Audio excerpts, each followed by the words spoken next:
Hi, I'm Congressman Seth Moulton. I'm sorry I couldn't join you today, but first and foremost, I want to thank you all for gathering in Lynn and welcome you to the 6th Congressional District of Massachusetts. Welcome to the awesome Lynn Museum. Your surroundings might make you crave some marshmallow fluff later, so stay tuned. While I'm not with you in person today, I am standing with you every day in the fight to research and expand the use of cannabis at the VA. Our leaders in Washington need to stop kidding themselves. Americans are using cannabis, and many of them are veterans.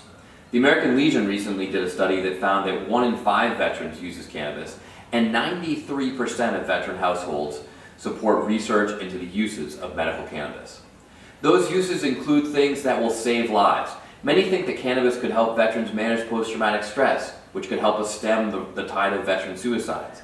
Other veterans want the VA to explore cannabis use as an alternative to opioids for pain management, which is critical considering that veterans are twice as likely to die from accidental opioid overdoses as non-veterans.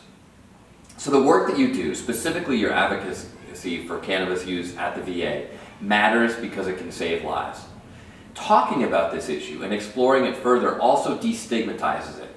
Stephen joined me for a Veterans Roundtable on cannabis in the past, and we talked about how we keep in touch with the men and women we served with. I started working on this issue because I think it's about time veterans can not only talk to their friends about cannabis use, but talk to VA doctors as well. After all, you should be able to go to a doctor to ask for advice on using medicine, not have to go to your friends, which is literally what happens today, including in my own Facebook group with Marines that I serve with. And we found that even though federal law technically says that VA doctors can talk to their patients without any negative effects, the reality is that even in a place like Massachusetts where cannabis is legal, veterans are afraid to talk to their doctors at the VA about using cannabis because they think they'll lose their benefits. So let's just get past this. Let's just make sure that everybody knows that you can talk about this at the doctor's office. So to do this, I've introduced 3 bipartisan bills that would modernize the VA's cannabis policies. One would protect veterans who tell their doctors about cannabis usage from losing their benefits.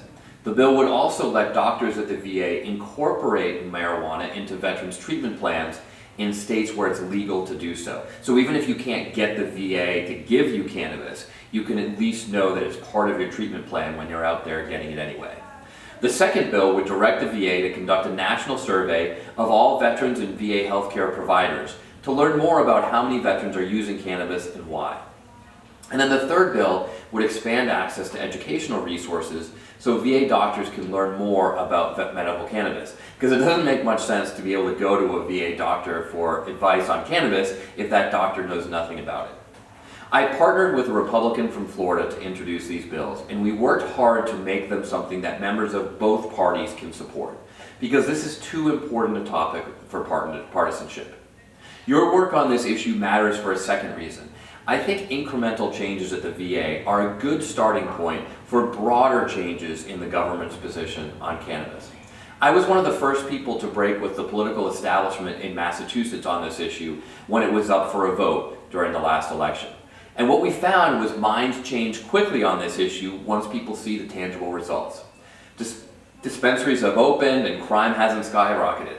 Our communities are just as safe, and now we're talking about new drug policy issues, things like safe injection sites, an idea that I think will save lives but was too taboo to even discuss just a few years ago, even here in Massachusetts. So I think your work on reforming the VA will lead to a broader debate about decriminalizing and even legalizing the use of cannabis nationwide. And I'm going to keep speaking up about these bills until they pass so that we can move the country in that direction. This is a civil rights issue as well, and I think that's important to acknowledge. According to the ACLU, Black and white Americans use cannabis at about the same rate, but a Black American is 4 times more likely than a white American to go to jail for possessing marijuana. The disparity is even more severe in certain states. I think we should expunge the criminal records of people who have minor convictions for using or possessing cannabis, and it is fundamentally unjust that Americans, the vast majority of whom are people of color, are sitting in jail for crimes that involve a substance that's literally legal or decriminalized in more than half the states in the nation.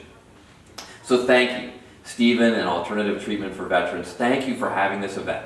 Thank you for this study. I hope veterans take it. And thank you all for your advocacy. Keep up the good work, because if you keep studying this issue and presenting the facts, we will get there. Take care.